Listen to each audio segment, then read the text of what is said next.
The title of my talk is The Cause of Acausal Synchronicity. I'll start by introducing this guy. Carl Jung coined the term synchronicity in 1930 at the memorial address for Richard Willeman, where Jung stated, "The science of I Ching is based not on the causality principle, but one which hitherto unnamed because not familiar to us, I have tentatively called the synchronistic principle." Wilhelm was a German missionary, theologian, and sinologist, who is best known for his translation of Chinese philosophical and spiritual texts, particularly the I Ching. Another well-known book is The Secret of Golden Flower, for which Jung wrote the preface for him. From Wilhelm, Jung was made aware of the ancient divination practice based on I Ching. He was intrigued by the meaningful connection between the acquisition and interpretation of the hexagram in I Ching divination and the real-world events. How can tossing some coins and getting a digital pattern be connected to a future event such as a natural disaster? There's no obvious connection, so it's quite puzzling. Jung spent the next 20 years to ponder this problem. He came up with various descriptions of the phenomena as an acausal connecting principle, acausal parallelism, meaningful coincidence of one or more events where something other than the probability of chance is involved. Jung believed that these meaningful coincidences arise from the collective unconscious, a part of the unconscious mind shared by all human beings, where archetypes and symbols are stored. In the context of synchronicity, events in the external world might align with the symbols and archetypes present in an individual unconscious, creating a sensible, meaningful connection. Collective unconscious is a key concept in Jung's theory. The concept, I believe, can be understood in reference to Plato. Whitehead once commented, "The safest general characterization of the European philosophical tradition is that it consists of a series of footnotes to Plato." Jung's concept of collective unconscious is no exception. It can be seen as a footnote to Plato's realm of forms. According to Plato, physical existence is a shadow or poor imitation of the ideal realm of existence. Archetypes and symbols exist in the realm of forms, which operates as the fundamental reality. Material objects in the physical reality resemble their perfect archetype to varying degrees. For example, in the realm of forms, there is an ideal dog form, an abstracted dogness as an archetype. Dogs in the material reality of all shapes and sizes are shadows of this archetype dog form. However, most of us are collectively unconscious of the realm of form. We are only conscious of the reality perceived by our senses, but are unconscious of the fact that for every physical entity we perceive, there is a corresponding archetype in the realm of forms. Based on such principle, it is presumed that the everyday material computer made of silicon is only a shadow or poor imitation of the perfect abstract metaphysical computer that exists in the realm of forms. We call this abstract metaphysical computer Platonic computer. We are conscious of everyday material computer, but we are collectively unconscious of the Platonic computer.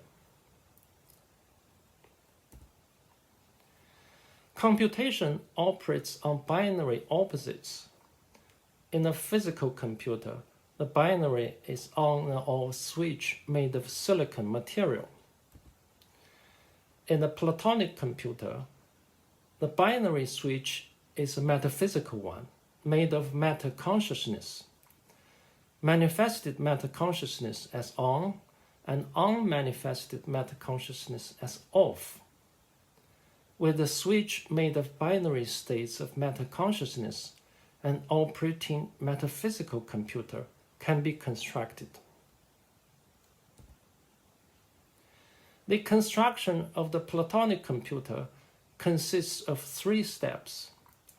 Number 1, metaconsciousness manifests itself into existence, from nothing to something, from 0 to 1.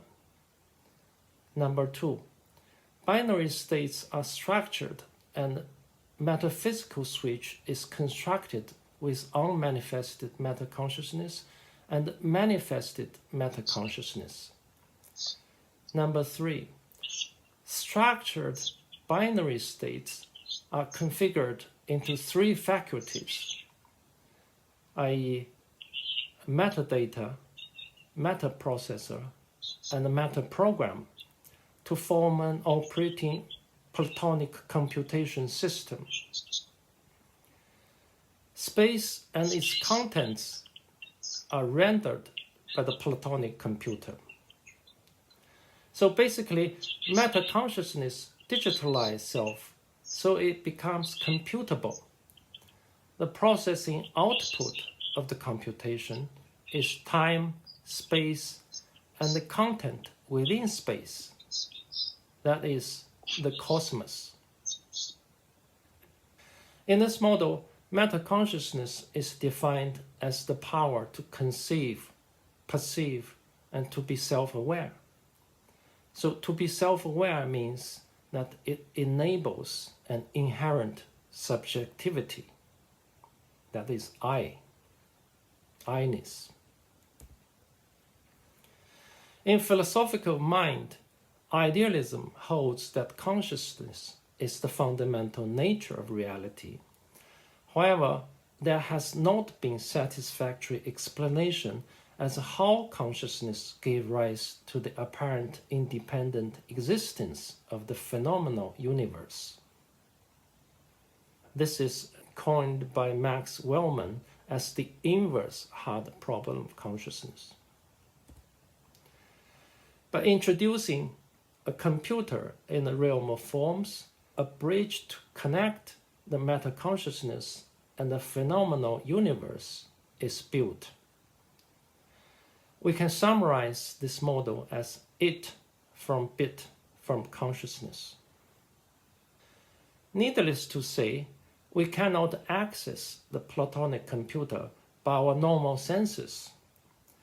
However, we have access to its shadow, the material computer.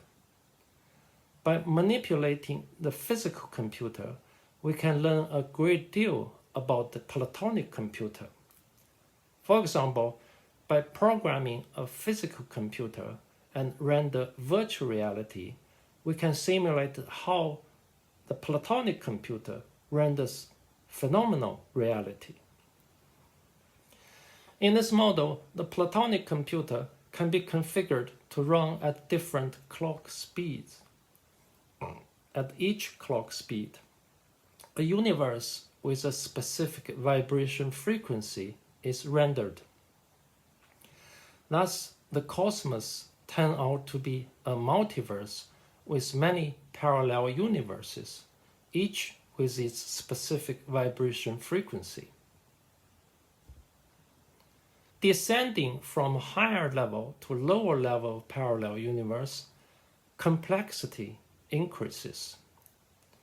Entities like human exist in all levels of parallel universes as nested Russian dolls. Descending from a higher level to lower level of a parallel universe, diversity also increases. If we're going the other way, ascending from the lower level of parallel universe to higher levels, then diversity would converge to simplicity. It's worth reminding us, behind each entity or event in the phenomenal universe is the corresponding Platonic code.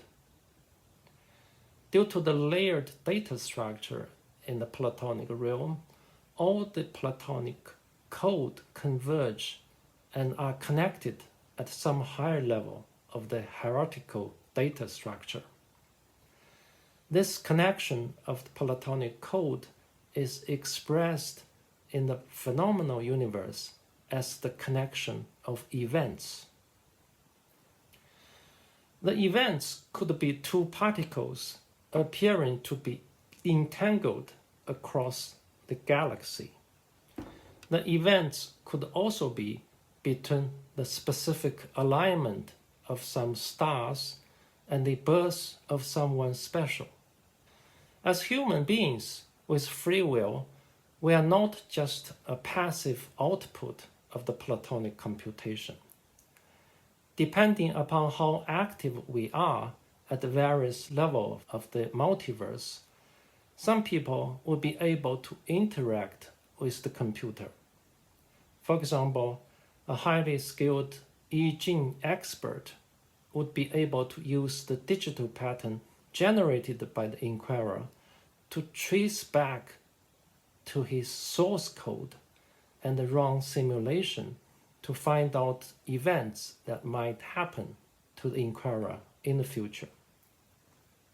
When people are dying, their inner self, i.e. the higher self, become active, and the higher self would be able to interact with the computer and potentially manipulate the Platonic code, thus causing physical abnormalities, such as stopping a clock. Some gifted or well-trained individuals are able to activate their higher self in certain states of consciousness when they are still alive, hence are able to interact and manipulate the computer to produce a wide range of paranormal phenomena. But this would be a separate topic of discussion. To conclude, we propose that events are connected by the layered convergent Platonic code that renders them. Synchronicity is coordinated rendering by the Platonic computer. I'll finish my introduction with these slides. Thank you for your attention, and I look forward to a fruitful discussion.